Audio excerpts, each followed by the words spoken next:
Well, the Trump administration announcing an immediate pause on all large-scale offshore wind projects that are under construction. It's a huge decision by the Trump administration. Now, the Department of Interior saying, quote, this pause will give the department time to work with leaseholders and state partners to assess the possibility of mitigating the national security risk posed by the projects. Let's bring in Interior Secretary Doug Burgum. Secretary Burgum, good to have you with us this morning. Thank you very much for joining us today.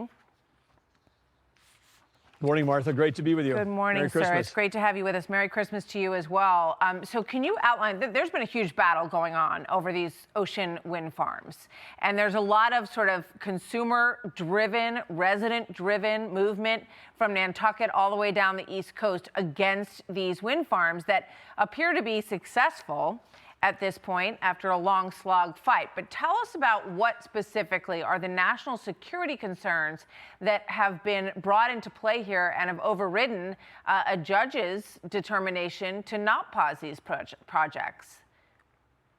Well, Martha, this is a new, recently released classified report completed by the Department of War that highlights, really builds on the story you had just before this, which is modern warfare is drone warfare.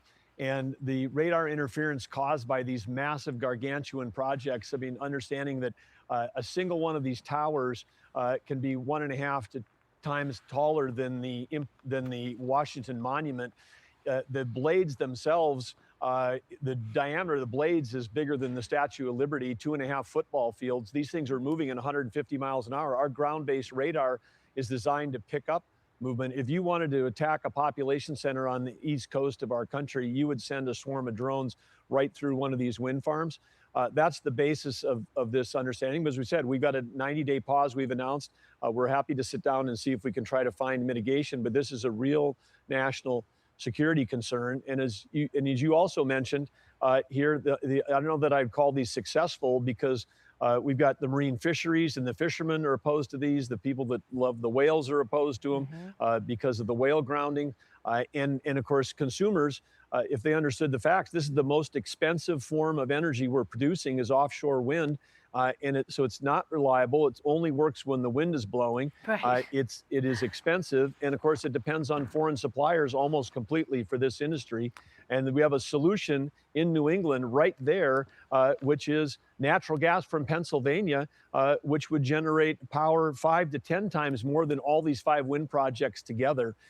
So we have a way to keep affordability into pricing for home heating and electricity in New England, just like we have in the rest of the country, because President Trump's policies are working in states that haven't blocked the development of traditional baseload electricity and baseload fuels. Yeah, I mean, it's very interesting. All of these wind farms basically were part of the push for green energy initiatives. And you have governors up and down the coast who approved and encouraged these. Some Democrats, some Republicans were on board for these enormous projects. And one of the things that has been argued by these advocacy groups who are against these wind farms is that the environmental standards were not really tested on them in terms of their impact on the ocean and on ocean life. And as you point out, Secretary Burgum, Copenhagen, Spain, and Denmark are the main companies that built these and that benefit from these contracts.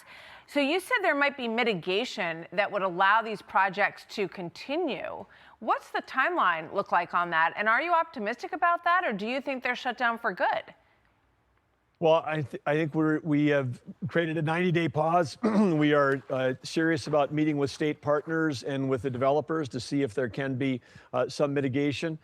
Don't have a solution to put on the table right now because, again, in these classified reports, it is about primarily about the radar interference near our population centers, near our commercial airports, near our military installations, and we have to work through those. But again, back on your thing about the environmental concerns, yes, under the Biden administration, when these projects were approved, they got permits, yes, but these things flowed through the system without any serious understanding of the impacts on fish, on mammals, on the ocean floor. I mean, think about each one of these towers is connected to another one by cable. There are hundreds of miles of undersea cables that need to be And then when they dig those into the bottom of the ocean, they're just doing a thing called jet trenching, which is causing all kinds of disturbances when they're laying these cables in the ground. So these things are not only highly subsidized and really expensive. One of these projects, $11 billion to get 1 gigawatt of power.